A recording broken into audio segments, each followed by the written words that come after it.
मेरा नाम है मेहरुनिशा। आपत्तियों का सामना करें धैर्य और साहस के साथ। आपत्तियां एवं कठिनाइयां जीवन का स्वाभाविक अंग है, जो धूप छांव एवं दिन रात के भांति हमारे जीवन में आती जाती रहती है।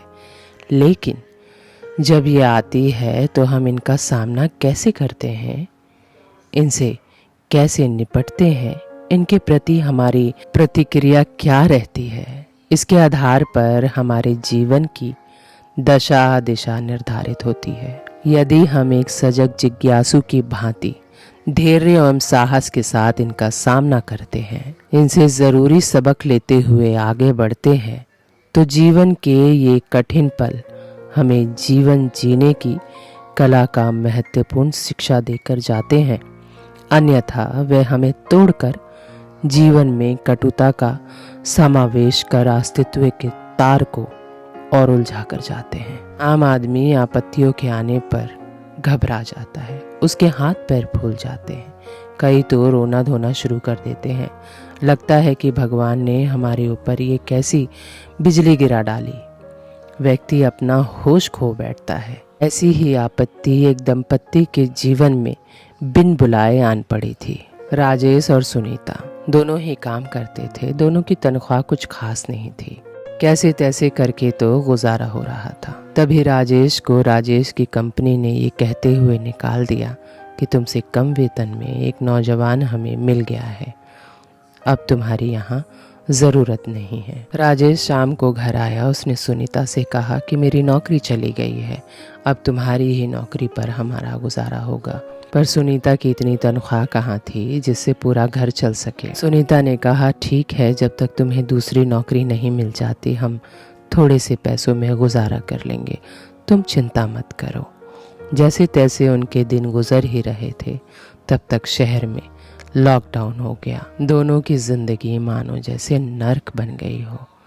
घर में राशन नहीं और वापस लौटने का कोई साधन नहीं। कई दिन दोनों ने ऐसे ही गुजारा। कैसे तैसे करके उनके घर का खर्चा चल रहा था। तभी उनके मकान मालिक ने उनसे कहा कि देखो, अब ऐसा नहीं चलेगा, हमारी भी नौकरियां नहीं हैं, तुम्हारे पैसों से ही हमारा घर चलता है। अगर तुम किराया नहीं दोगे तो मेरा घर कैसे चलेगा? अगर तुम किराया नहीं दे सकते हो तो तुम खाली कर दो। सुनीता और राजेश की जिंदगी में मानो जैसे बिजली ही गिर गई हो।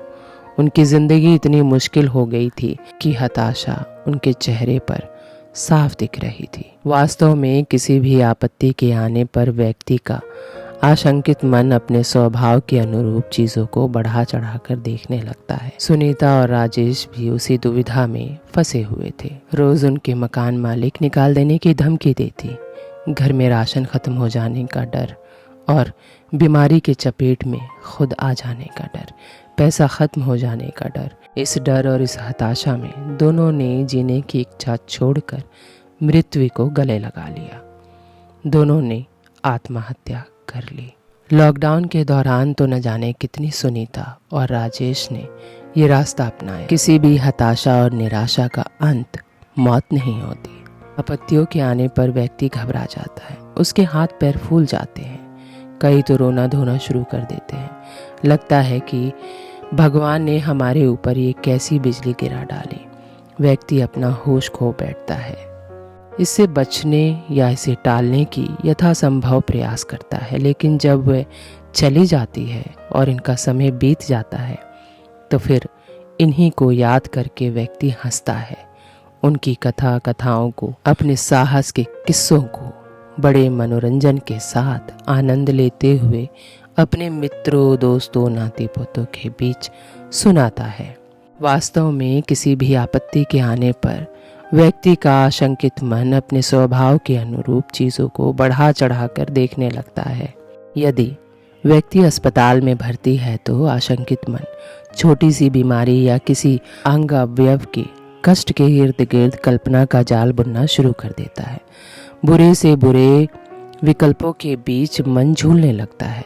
कल्पना की इस उड़ान को आसपास के रोगी हवा दे जाते हैं, जो किसी तरह की पीड़ा से करा रहे होते हैं। ऐसे में व्यक्ति का मन अनहोनी के भयंकर विचारों से उलझ जाता है कि पता नहीं कहीं मेरे साथ भी ऐसा ही कुछ तो नहीं होने वाला। वास्तव में हताशा और निराशा के प्रति हमें हमारी सोच बदलने की ज़रूरत है। हमारे जीवन में कठिनाइयाँ हमारे आध्यात्मिक विकास के लिए आती है। ये हमारा प्राप्त काटती है और हमारे संचित कर्मों का बोझ हल्का कर हमारे जीवन को और बेहतर बनाती है। सच्चाई तो ये है कि दुख और परेशानियाँ हमारी ज़िंदगी में एक हंटर की तरह काम करती है, जो हमारी स्थिर पड़ी शरीर एवं मानसिक स्थितियों को भड़का कर हमें क्रियाशील बनाती है। मॉरल ऑफ द स्टोरी तो आप समझ ही गए होंगे कि विपत्तियों से कभी घबराना नहीं चाहिए। उम्मीद है मेरी ये स्टोरी आपको अच्छी लगी होगी, तो चैनल को सब्सक्राइब करके आप मेरा हौसला बढ़ा सकते हैं। Thank you for watching.